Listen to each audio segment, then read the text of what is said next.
Hard disk বা এসএসডির মতো storage ডিভাইসগুলো আমরা প্রতিনিয়তই ব্যবহার করে আসছি, কিন্তু শুধুমাত্র ধারণ ক্ষমতা বা ক্যাপাসিটি ছাড়া এগুলো সম্পর্কে আমরা অনেকেই তেমন জানি না।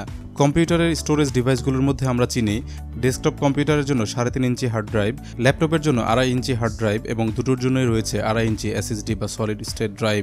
আমার হাতে আপনারা এই 3 ধরনের স্টোরেজ ডিভাইস দেখতে পাচ্ছেন। আজকের ভিডিওতে আমরা একটি হার্ড ডিস্ক ড্রাইভ ও একটি এসএসডি খুলে দেখব এগুলোর গঠন, পার্টস ও কার্যপদ্ধতির মধ্যে পার্থক্য কী। ডেস্কটপ ও ল্যাপটপে ব্যবহৃত হার্ড ডিস্ক ড্রাইভগুলোর গঠন প্রায় একই ধরনের। এখান থেকে আমরা একটি 2.5 ইঞ্চি হার্ড ডিস্ক ড্রাইভ ও একটি 2.5 ইঞ্চি এসএসডির তুলনা করব। এগুলো খুলে আমরা দেখব কি পদ্ধতিতে এগুলো তৈরি করা হয় এবং মূলত কি ধরনের ইলেকট্রনিক কম্পোনেন্ট ব্যবহার করা হয়। ভিডিওটি থেকে আশা করছি আপনারা হার্ড ডিস্ক ড্রাইভ ও এসএসডির গঠন ও তৈরির পদ্ধতি সম্পর্কে পরিষ্কার ধারণা পাবেন। আমার হাতে একই আকারের একটি হার্ড ডিস্ক ড্রাইভ ও একটি এসএসডি রয়েছে। প্রথমে 2.5 ইঞ্চি হার্ড ডিস্ক ড্রাইভটি খুলব। ভিডিওতে দেখে এগুলো খোলার পদ্ধতি খুব সহজে বুঝতে পারবেন। প্রথমে এখানে থাকা সবগুলো স্ক্রু খুলতে হবে।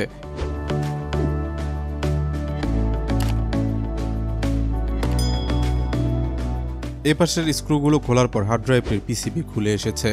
এর মধ্যে বেশ কিছু কম্পোনেন্ট আমরা দেখতে পাচ্ছি। এবার এর গঠন সম্পর্কে কিছুটা জেনে নেব। এখানে থাকা বড় চিপটি হার্ড ড্রাইভের মেইন কন্ট্রোলার চিপ, যার মাধ্যমে হার্ড ড্রাইভে থাকা ডেটা ট্রান্সফারের জন্য প্রয়োজনীয় কার্যাবলী সম্পন্ন হয় এবং একই সাথে এটি ডিস্ক ঘোরানোর জন্য ভেতরে থাকা মোটরটির স্পিন কন্ট্রোল করে থাকে। ডেটা ট্রান্সফারের জন্য কিছুটা ক্যাশ মেমোরি অত্যাবশ্যক। এখানে থাকা চিপটিকে ক্যাশ চিপ বলা হয়। ডেটা রিড করার জন্য দায়ী লেজার ডায়োড ও পিসিবির সাথে সংযোগের জন্য এখানে অনেকগুলো পিনযুক্ত একটি কানেক্টর রয়েছে। এখানে আরেকটি ছোট্ট চিপ রয়েছে, এটি রম বা বায়োস চিপ। এখানে থাকা ছোট্ট কানেক্টরটি ডিস্ক ঘোরানোর জন্য ভেতরে থাকা ব্রাশলেস মোটরটির সাথে সংযুক্ত হয়। হার্ড ড্রাইভটি কম্পিউটারের সাথে সংযুক্ত করার জন্য এখানে রয়েছে একটি সেটা ইন্টারফেস। এখানে থাকা বড় কানেক্টরটি পাওয়ার সংযোগ এবং পাশে থাকা ছোট কানেক্টরটি ডেটা সংযোগের জন্য ব্যবহৃত হয়। এই হলো মোটামুটি পিসিবির বেসিক গঠন। এবার আমরা হার্ড ড্রাইভটির বডির অংশ খুলব। এজন্য চারপাশে থাকা স্ক্রুগুলো সহ স্টিকারের নিচে থাকা একটি স্ক্রু খুলতে হবে।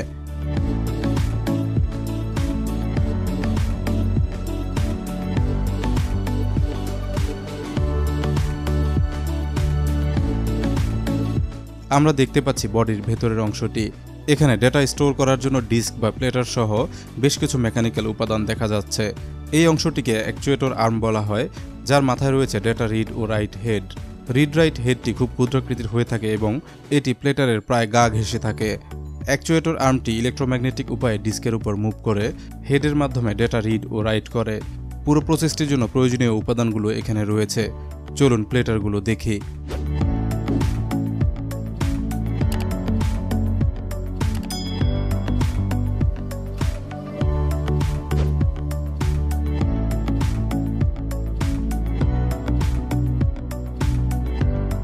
আপনারা দেখতে পাচ্ছেন চকচকে স্টিলের মতো দেখতে প্লেটারগুলো।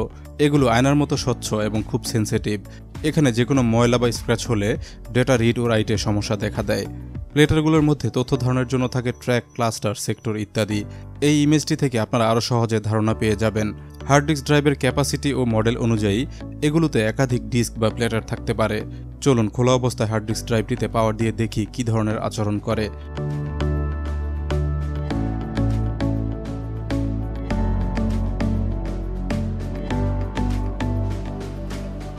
আপনারা দেখতে পাচ্ছেন অ্যাকচুয়েটর আর্মটি ডিস্কের উপর মুভ করার চেষ্টা করছে। অ্যাকচুয়েটর আর্মের পেছনেই রয়েছে অ্যাকচুয়েটরের অবস্থান। এখানে শক্তিশালী চুম্বক রয়েছে আর্মটিকে ইলেকট্রোম্যাগনেটিক উপায়ে নিখুঁতভাবে সঠিক জায়গায় থাকা ডেটা রিড ও রাইট করার জন্য। এই হলো মূলত একটি কম্পিউটারের হার্ড ডিস্ক ড্রাইভে থাকা কম্পোনেন্ট ও এর কার্যপ্রণালী। আশা করি আপনারা বুঝতে পেরেছেন। এবার আমরা দেখব একটি সলিড স্টেট ড্রাইভ বা এসএসডির গঠন কেমন ও এর কার্যপ্রণালী কী। এজন্য আমার হাতে থাকা এসএসডি খুলে আপনাদের দেখাবো। এইচডিডি ও এসএসডি একই কাজে ব্যবহৃত হলেও এগুলোর গঠন ও কার্যপদ্ধতি সম্পূর্ণ আলাদা। এসএসডিতে ব্যবহার করা হয় মেমোরি চিপ, তাই এটি সম্পূর্ণভাবে মেকানিক্যাল উপাদান মুক্ত, অর্থাৎ এর মধ্যে মোটর, অ্যাকচুয়েটর বা আর্ম ইত্যাদির মতো কোনো মুভিং এলিমেন্ট নেই।